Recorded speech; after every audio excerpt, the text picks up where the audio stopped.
Hi guys, welcome back. I know it's been a while since I posted my last video, but today I really want to talk about upgrades, both planned as well as some of the things that I've done for this NuCamp Tag Outback. So a couple things we'll go over. We'll take a look on the inside. I've got some things that I upgraded on the entertainment system that may be a little overkill, but there are certain reasons why I wanted to do what I did, and we'll talk about that in a minute. And then I also want to show you the underside of the trailer, kind of walk through some of the things that I've noticed, and then talk about some of the things that I plan to do there, and then we'll also talk about some of the upgrades I want to do to the Hitch system itself. So thanks again for tuning back in, and let's get this show on the road. Welcome to the underside of the teardrop. So again, this is a NuCamp Tag Outback Edition. A couple things I want to point out real quick. This bar that we're looking at right now is what's known as a torsion suspension. So basically inside this bar there's 4 rubber rods that can twist and turn and absorb a lot of the shock in the road. That's great for being on the road, but I'm not totally convinced that it's going to hold up off-road, which is one of the reasons why I bought the trailer. So you'll see to the side here in the video, there's what they call an axle-less suspension. The one that we're looking at now is made by a company called Timbren, and essentially I'll probably end up going with the 3,500 pound rated suspension, but not because I'm carrying a ton of weight. It just gives me the clearance I want, and then some of the really unique features of that system are the fact that it's independent. So it bolts to the frame of the trailer itself, and it's got these little rubber blocks that essentially act like springs on a normal suspension of a vehicle. What that gives you is the ability for each tire to move independently, as you can see in the video. I'll provide a link to their site in the video as well below. One of the really cool things about that rubber suspension based system is the rubber has different levels of resistance depending on how much force is applied. So that means, if you're going over a washboard dirt road, it'll absorb that all day long. Now, under one of the reviews that I've read with this torsion suspension is that because these trailers are so light, the trailer itself ends up bouncing around all over the place. So that'll eliminate, moving to an axle-less suspension will eliminate some of that bounciness. And at the same time, if you're rolling over, let's say a 4-inch boulder or something like that, again, I'm not doing rock crawling, but I do want to be able to get on some high clearance Jeep roads, fire roads, forest roads, things of that nature. So moving to an axle-less suspension will allow me to have the trailer, have only the tire on the trailer lift on one side independently of the other tire. With this current setup and situation, I don't know how much play there really is there. So I'm sure at some point I'll do another video that shows this setup as is when I'm taking it off-road, and then when I decide to move to the axle-less suspension, I'll post that video as well. One of the other things I want to talk about is the frame itself. So on a lot of the other models that I took a look at, the frames were just, in my opinion, maybe overkill.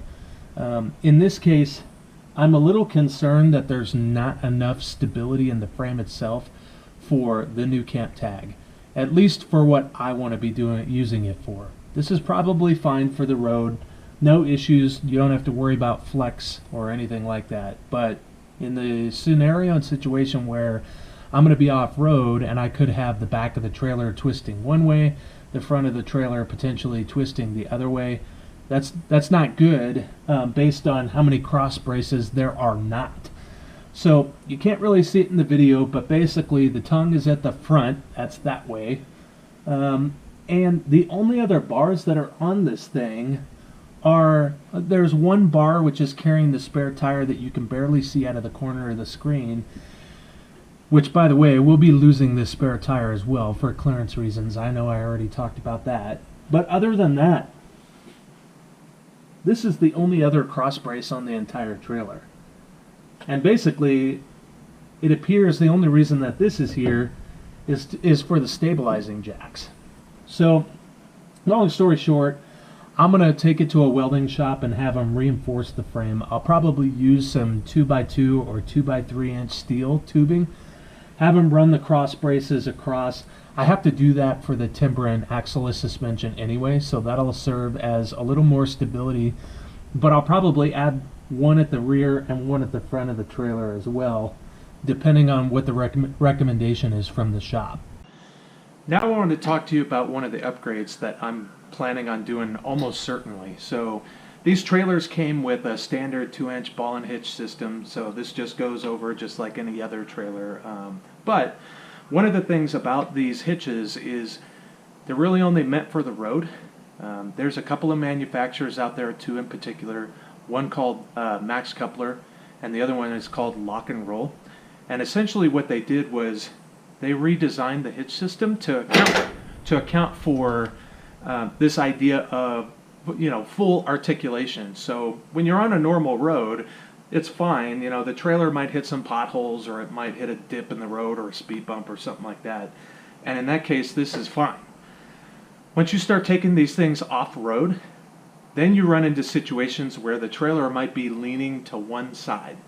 So the video, the side of the screen here, is showing the fact that the trailer can lean one way, but not take the vehicle with it. So that 360-degree fully articulating hitch is both good for on-road and off-road. That will absolutely be one of the first upgrades that I do. I'll post some specs and pricing on the video below, and that way anyone else that's looking at the same thing can learn from, you know, some of the research that I've done.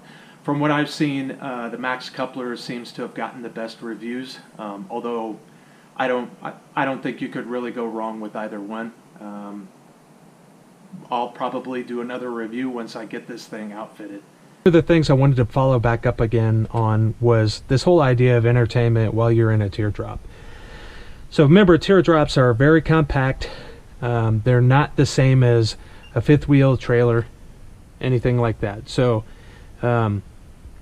basically, one of the things that becomes a challenge, right, is not only space, but, you know, what do you do with your time? So I will tell you that so far what I found is I'm not spending a tremendous amount of time if I'm taking this thing, you know, like we did in the last video. We took it on an ice fishing trip.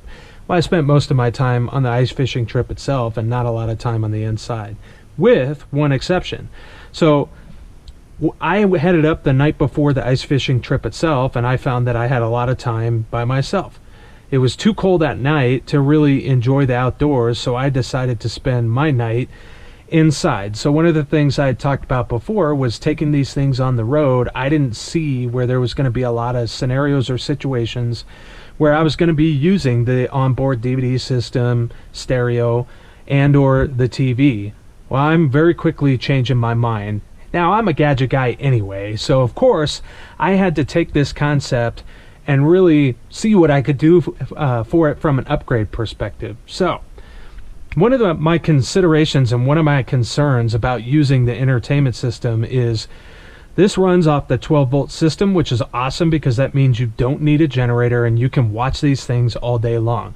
The problem is if you're out boondocking or dry camping, that means you've got no way to recharge the battery either. Keep in mind too, the fridge itself runs off a 12-volt system as well. So that means you've got the fridge, you've got all your 12-volt ports, you've got your TV, your stereo, and all these other devices that are running off your 12-volt system, including if you brought your cell phone or any other electronics and you're charging those overnight as well. Sounds like any of those by themselves probably wouldn't draw a lot of power. Maybe the fridge, out of all of those, would be the one drawing the most amount of power. So one of the things that I thought I could take advantage of was this little portable projector that I had bought for work. It's made by a company called ZTE, and it's called the ZTE S Pro 2 is the model. I didn't even know these things existed until I came across a colleague that kind of walked me through it. So the cost on this guy was about $400, and for what you get, it's amazing, and I think it's a great deal. So some of the things in this particular use case that are huge benefits are the fact this runs off battery. Notice it's not plugged in right now. It's just sitting by itself. I've already powered this thing up, and basically you get about 2 hours of runtime. So you can watch a movie, you know, a long movie on this thing without having it plugged in. If you need to plug it in, you can still plug it in, and then we're right back to the same issue of it drawing power. So I want to give you a walkthrough real quick of the interface here. First thing to mention is that this does run a version of Android, which is actually pretty huge for a number of different reasons, but the biggest being, you know, I don't have to worry, since this is running a version of Android. All the apps that are out there on Google Play are available for me on this platform as well. So a number of the different apps that I find using the most of are YouTube, Netflix. Sometimes I'll, you know, surf the internet using this thing, and really the biggest app I find more than anything, which is what I want to talk about now, is Dish Network. So Dish Network bought Slingbox a while ago, which is just a technology that allows them to be able to stream whatever video source out over the internet. So they embedded this in a lot of their receivers. And again, I don't work for Dish Network, but I'm pretty happy with their service. So as I launched the app, you've seen that I already had a video streaming there. So, but the interface is very similar to what you would get as if you were at the house. So I have a guide here, right? And I can basically scroll through this guide, and then when I find what it is I want to watch, let's say I want to watch the news, I'll just go ahead and scroll to, you know, the news channel. I'm going to click watch. I'm going to click watch on device, and boom, there you go. It's loading. So as long as I have a Wi-Fi connection, it doesn't matter if I'm at an RV campsite or if I'm launching a hotspot on my 3G or 4G phone, I can basically get cable television without having to worry about having a mobile satellite unit or, you know, hookups at the site in order to stream service. So this is no additional cost. It's actually included in this service that I pay for with Dish Network. So whatever I'm paying for at the house, I can basically watch while I'm on the road. I don't need any additional equipment, and I'm able to basically get the same type of service as if I was sitting at my house with no additional cost or equipment incurred. Alright, so basically once you get the projector set up and you pull the screen down, I'm looking at probably about a 40-inch screen inside my teardrop trailer. This is like looking at a big screen back at the house, because you're really only sitting about 3 feet away from the screen. Again, to recap some of the main points here, number one, I'm watching this projector without drawing any power from the trailer itself, which is a pretty awesome benefit. The other benefit is the fact that I'm watching cable television right now, and I don't have a satellite or any of the rest of that hooked up. This is streaming over my 4G connection off my cell phone, which again is amazing. It's huge as long as you have 4G connectivity. I haven't seen it on 3G. The rate and the screen resolution of the video itself is dependent on your bandwidth. So my guess is you might lose a bit of, you know, video quality if you were on a 3G connection. But again, right now I'm running at least 720p as far as resolution goes, and it can go all the way up to 1080. So you still have an HD TV, you still have the ability to stream this from anywhere, and best of all, I can take this thing anywhere. So we just lost the screen resolution because look, I pulled it off. And by the way, that's on the ceiling right now. So, or if I want to point it at something else, that's on the side of the trailer. I can move this thing wherever I want to, and basically the size of whatever I'm projecting it on, that's the garage inside my house. This thing will go up to 110 inches before it starts to lose its video quality. So just keep in mind that you know, the size of the screen, power, portability, all the rest of those things are really good reasons for taking a look at this type of option. So I am super happy with this product. I'll continue to provide feedback on some of the other things that I'm using during my adventures. Really, the biggest thing that I find with this particular product is it gives me a lot of flexibility, a lot of options, and allows me to enjoy the comforts of home while being on the road. Thanks for tuning in.